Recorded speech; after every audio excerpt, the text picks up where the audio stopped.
Hello everyone, Narsamania from Publicity team. This video is for the teaching team volunteers and coordinators who want a standard software for recording all their presentations and audio, video, everything together.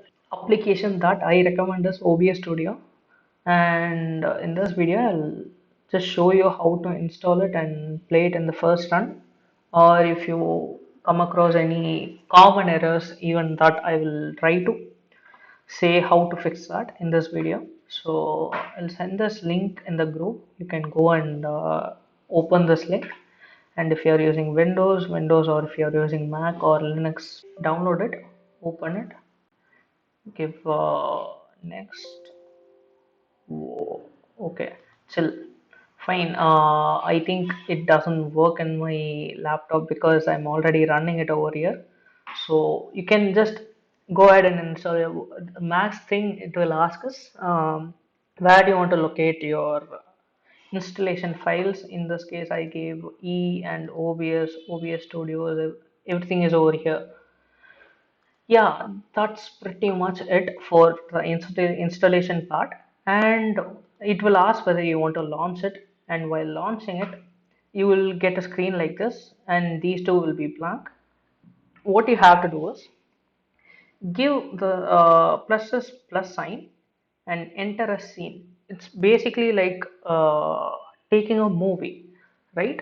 You are taking different scenes at the same time, and to make this process kind of easier, they gave the option to switch between the scenes while recording and add sources accordingly.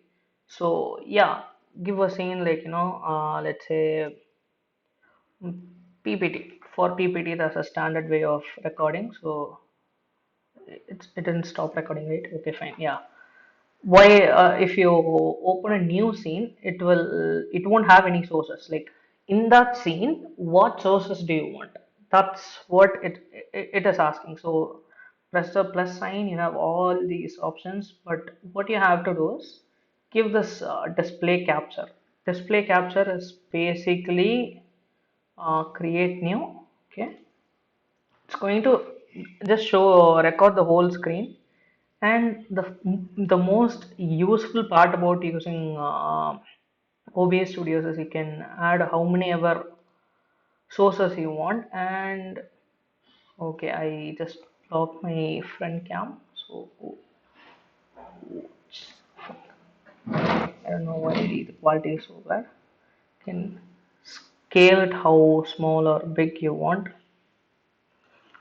I don't think you guys will be using this, so give the minus sign to delete it basically. That's it. And what else is there? What else is there in this? That's pretty much it, I guess. Yeah. Capture cursor.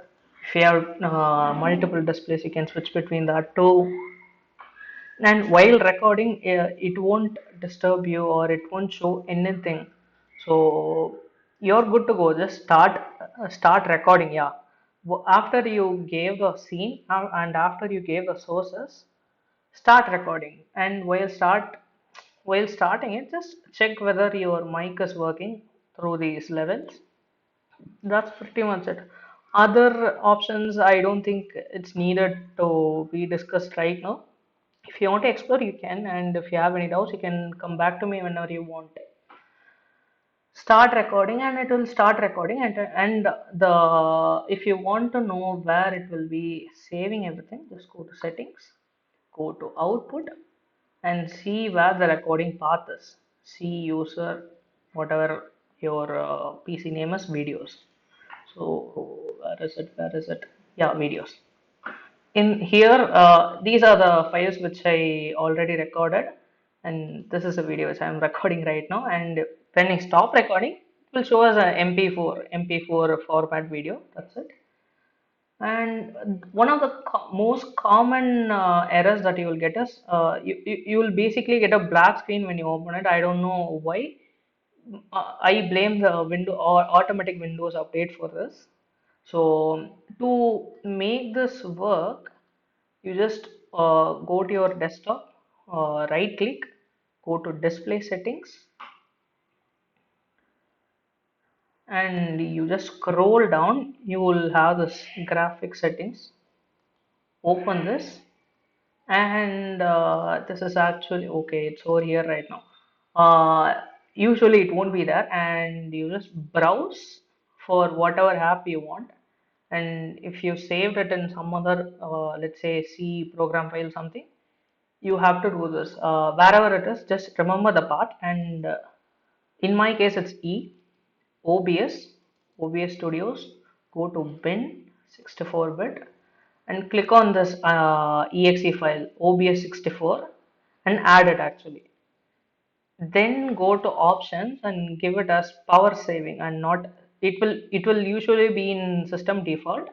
Change it to power saving. That's it. And when you do that, just exit and open the OBS Studio again. Will work just as fine.